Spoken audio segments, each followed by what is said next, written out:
ஐயா, ஒரு நம்ம ஊர்ல ஒரு டயலாக் சொல்லுவாங்க, வற்றி போன நதிகள் எல்லாம் வற்றாத கடலை பார்த்து ஆறுதல் அடையுமா. அந்த கடலே வற்றி போனா நமக்கெல்லாம் ஒரு பிரச்சனைனா எங்கேயா போவோம்?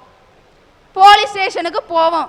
ஆனா நம்ம நாட்டுல வட மாநிலத்துல ஒரு ஐஜி தான் உயிருக்கும் உடமைக்கும் பாதுகாப்பு இல்ல, எனக்கு பாதுகாப்பு கொடுங்கன்னு கேட்டிருக்காரு. இப்படி இருக்கியா நம்ம நாட்டுல சுதந்திரம்? சாதாரண நாள்ல பஸ்ல நிம்மதியா போயிட்டு வந்துடலாம், சாதாரண நாள்ல ட்ரெயின்ல நிம்மதியா போயிட்டு வந்துடலாம், அட சாதாரண நாள்ல பிளைட்ல கூட போயிட்டு வந்துடலாம் ஐயா. ஆனா சுதந்திர தின அன்னைக்கு நிம்மதியா போயிட்டு வர முடியாது. ஏன்னா எவன்டிக்கு கீழே யார் பாம்பு வச்சிருக்கான்னு யாருக்குமே தெரியாதே. இன்னைக்கு நம்ம நாட்டுல அப்படிதான் இருக்கு சுதந்திரம். ஐயா, இந்த இந்திய நாட்டில் தண்ணீர் பந்தலிலே தகர டம்ளருக்கே இன்னும் விடுதலை கிடைக்காத போது மனித விடுதலை என்பது மசோதாவில் மட்டும்தான் நடத்துவாங்க. பாருங்க, ஒரு ஜாதிகள் ஒழிப்பு மாநாடு நடத்தினாரு. என்னடா நம்ம மக்களுக்கு புத்தி வந்துட்டேன்னு கூட்டமும் திரளா வந்துச்சு. கூட்டத்துல ஒருத்தர் பேச ஆரம்பிச்சாரு, தொண்டையை செருமிக்கிட்டு. இங்கு கூடியிருக்கும் பல ஜாதி மக்களே, வரவேற்புரை வழங்க வந்திருக்கும் வரதப்பா முதலியார் அவர்களே, தலைமையேற்று நடத்திருக்கும் சுப்பிரமணிய தேவர் அவர்களே, வாழ்த்துறை வழங்க வந்திருக்கும் ரங்கசாமி ரெட்டியார் அவர்களே, இறுதியாக நன்றியுரை கூற இருக்கும் தங்கசாமி நாடார் அவர்களே. கீழே இருந்து ஒருத்தன் கேட்டான், என்னையா நடக்குதா இங்க ஜாதிகள் ஒழிப்பு மாநாடா? கிழிஞ்சது அவங்க ஜாதிகள் ஒழிப்பு மாநாடுன்னா. இப்படி இருக்கியா நம்ம நாட்டுல? இன்னைக்குள்ள மக்கள் சுதந்திரத்தை எப்படி தெரியுமாயா நினைக்கிறாங்க? மகாத்மாவே, உன்னை வாழ்த்துகிறேன், வணங்குகிறேன். எதற்காக? நீ எங்களுக்கு விடுதலை வாங்கி தந்தா என்பதற்காக அல்ல, ஒரு நாள் விடுமுறை வாங்கி தந்தா என்பதற்காக. இப்படி நினைக்கிறாங்க ஐயா சுதந்திரத்தை. ஐயா, இதை விட பெருசா என்ன தெரியுமா? நாட்டுல இன்னைக்கு எப்படி தெரியுமாயா இருக்கு? நண்பர்களே, மனித நேயத்துக்கு கற்பத்தடை செய்துவிட்டு வகுப்புவாத பண்டிகளை குட்டி போட்டு குவித்துக் கொண்டிருக்கும் நம் சிந்தனையின் சீல் நாற்றத்தில் உலகமே முகம் சுளித்துக் கொண்டிருக்கிறது. இதுதான் இன்னைக்கு நம்ம நாட்டுல நிலைமை. ஏன் தெரியுமா ஐயா எனக்கு வேடிக்கையா இருக்கு நம்ம சுதந்திரத்தை பார்த்தா? அன்று அகிம்சை தந்த இந்தியாவை இன்று ஆயுதம் காக்கிறது. இதுதான் இன்னைக்கு நம்ம நாட்டுல நிலைமை. ஐயா, இப்ப நம்ம நாட்டுல என்ன தெரியுமா தேவை? சுதந்திரத்திற்கே ஒரு சுதந்திரம் தேவை. இதை நினைச்சாதான் எனக்கு சிரிப்பு வருது சார். இன்னைக்குள்ள நம்ம தமிழ்நாடு இன்னைக்கு முதல் இடத்துல நல்ல பெருமையா இருக்குன்னா அதுக்கு காரணம் நம்முடைய கலாச்சாரம். ஆனா இன்னைக்குள்ள இளைஞர்கள் நம்ம கலாச்சாரத்தை பார்த்தா சிரிப்பா வருது சார். சார், சுடிதார்ல ஒண்ணு உண்டு, துப்பட்டா. அதை துப்பதான் செய்யணும். அந்த துப்பட்டாவை எப்படி போடணும்? இப்படி போடணும். நல்லா இருக்கா சார்? நல்லா பார்த்து சொல்லுங்க சார். சரி சரி, இப்படி துப்பட்டா போடணும். ஆனா நம்ம பெண்கள் இளைஞர்கள் போடுவாங்க பார்க்கணும் துப்பட்டாவை. ஏதோ தேசிய அரசியல்வாதி மாதிரி. இன்னும் சில பெண்கள் போட்டிருக்காங்க சார், ஏதோ தமிழ்நாட்டு அரசியல்வாதி மாதிரி. அன்னைக்கு பஸ் ஸ்டாண்ட்ல ஒரு பிள்ளைய பார்க்கேன், இப்படி கட்டிட்டு போவா சார். இந்த கோயில மத்தல அடிக்க போமா, டண்டக்கு நக்கு டண்டக்கு நக்குன்னு. இதாவது பரவாயில்ல, இன்னும் சில பிள்ளைகளை கட்டி இருக்கு பாருங்க, இப்படி கட்டிட்டு போகுது சார். ஏதோ ஓட்ட பந்தயத்துக்கு ஒரு மாதிரி செலவா போட்டு விடுவான் பாத்துக்கணுங்க. இங்க கொண்டு என்ன கழுத்தை தானே மறைக்கணும் துப்பட்டா. ஆனா இன்னும் சில பெண்கள் இருக்காங்க, மானஸ்தி கௌரிமான் பரம்பரை, போடவே மாட்டா, தேவையே இல்லை. உடம்பு என்பது அவங்களோட பட்டா, அந்த துப்பட்டா அதை எங்க போட்ட உனக்கு என்ன? நான் கேக்குறேன், அவங்க எப்படி எப்படிலாம் போடுறாங்கிறது இதையே நீ ஆராய்ச்சி பண்ணிட்டு இருந்தா நீ வேற வேலை எப்ப பாப்ப? சார், பெண்கள் எப்படி இருக்கணும்? கையெடுத்து கும்பிடுற மாதிரி இருக்கணும். என்ன சில பொம்பளைங்க பார்க்கணும், நான் எங்க வீட்டுல ராணி மாதிரி இருந்தேன்பா, அங்க போய் பார்த்தா அவ சாணி அள்ளி தட்டிட்டு இருந்திருப்பா. இப்படி பீத்திக்கிட்டு இருக்காங்க சார் சில பெண்கள். சார், காதல் இன்றைக்கு இளைஞர்கள்ட்ட மேலான நோய் இந்த காதல்னா. காதல்னா அதுக்கு விளக்கம் என்ன தெரியுமா சார்? காத்திரு, தள்ளு வாங்கு, காத்திருந்து தள்ளு வாங்கிறதுக்கு தான் சார் காதல்ங்கிற விளக்கம். சார் காதல் பண்ணுங்க பண்ணாதீங்கன்னு சொல்லல, நல்ல காதல் இருக்கு, நான் அந்த காதலை சொல்லல சார். மனிதர் உணர்ந்து கொள்ள இது மனித காதல் அல்ல அல்ல, அதையும் தாண்டி புனிதமானது நாய்க்காதல் நாய்க்காதல் நாய்க்காதல். அந்த நாய்க்காதலா சார் என்ன சொல்லுங்க. இன்னைக்கு நம்முடைய கலாச்சாரத்தை போய் பார்த்தா தெரியும், சென்னை பீச்சில் பார்த்தா தெரியும். ஏன் எங்க கன்னியாகுமரி மாவட்டத்தில் அமைந்திருக்க அந்த சொத்தவள பீச், அங்க போய் பார்த்தீங்கன்னா கூட தெரியும். நல்லா வெயில் அடிக்கும், அந்த வெயிலுக்குள்ள ஒரு கொடைக்குள்ள 2 பேர் உட்கார்ந்துக்கிடுவாங்க. அங்க காதலனும் காதலியும் பேசிட்டு இருக்காங்க. காதலன் சொல்லுங்க, கண்ணே நான் உனக்காக என்ன 10 மாசம் சுமந்து பெத்தவங்களே விட்டுட்டு வந்துட்டேன். உடனே அவ காதலி சொல்லுகா, நீதாவது பெத்தவங்களை தான் விட்டுட்டு வந்த, நான் 10 மாசம் சுமந்து பெத்ததுகளையே விட்டுட்டு வந்துட்டேன். இப்படிப்பட்ட காதல் இருக்கு சார். சார் நான் சொல்லுங்க, வைரமுத்து என்ன சொன்னாங்க, காதலித்து பார் உன் கையெழுத்து நல்லா இருக்குன்னு. நான் என்ன சொல்லுகம்னா, காதலை விட்டு பார் உன் தலையெழுத்து நல்லா இருக்குன்னு நான் சொல்லுங்க சார்.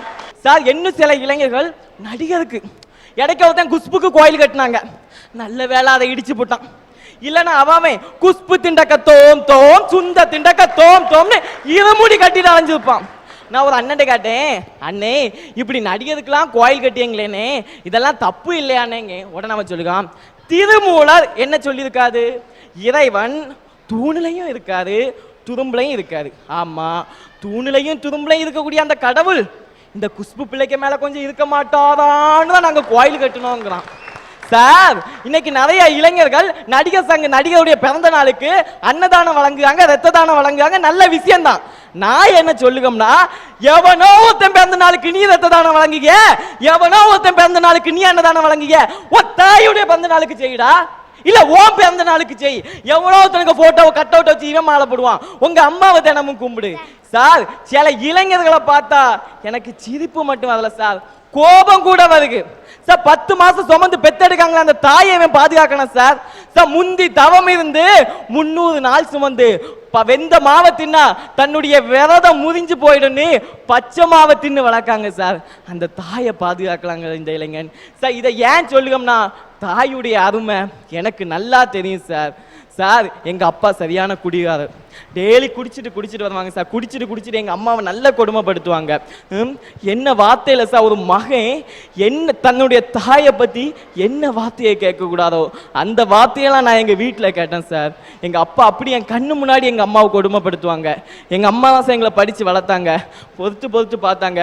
அவங்களும் முடியாம தீ வச்சு இறந்துட்டாங்க சார். சார் என் கண்ணு முன்னாடி நான் என் தங்கச்சி தம்பி 3 பேருக்கு என் கண்ணு முன்னாடி எங்க அம்மா தீ வச்சு இறந்து போனாங்க சார். சார் அப்ப எங்க அம்மா கூப்பிடுவாங்க, நான் இந்த பக்கம் என் தங்கச்சியும் தம்பியை 2 சைடும் பிடிச்சிட்டு இருக்கேன். எங்க அம்மாவை போய் காப்பாத்த வாயில என் தங்கச்சியும் தம்பி சின்ன பிள்ளைங்க விட்ட எங்க அம்மாவை பிடிச்சு கட்டி பிடிச்சிடுவாங்க. இந்த மாதிரி கஷ்டத்துல நான் இருந்தேன் சார். சார் அம்மா இறந்து அப்படி உளுந்து கிடக்காங்க. எங்க அம்மா என்ன விஜயன் கூப்பிடுவாங்க, விஜய்னு இதாக கூப்பிடுவாங்க சார். அம்மா சொல்லுவாங்க, விஜய் எனக்கு 1 ரூபாய் தண்ணி கொண்டு வாடான்னு. சார் அந்த 1 ரூபாய் தண்ணி கொடுக்க முடியாத பாவி ஆயிட்டேன் சார்.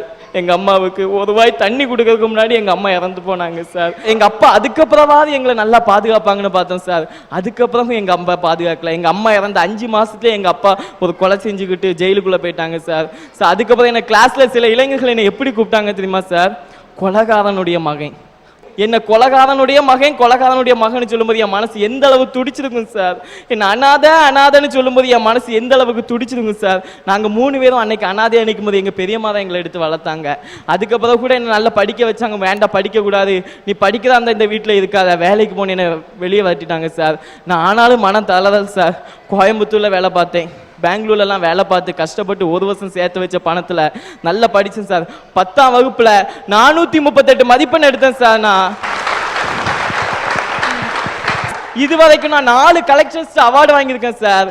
எங்க அம்மா அப்பா இல்ல சார், நான் இன்னைக்கு 2 மினிஸ்டர் அவார்டு வாங்கியிருக்கேன். போன கவர்மெண்ட் பாலிடெக்னிக்ல கவுன்சிலிங் போட்டேன், அங்க கூட எனக்கு மெரிட்ல இடம் கிடைச்சிட்டு சார்.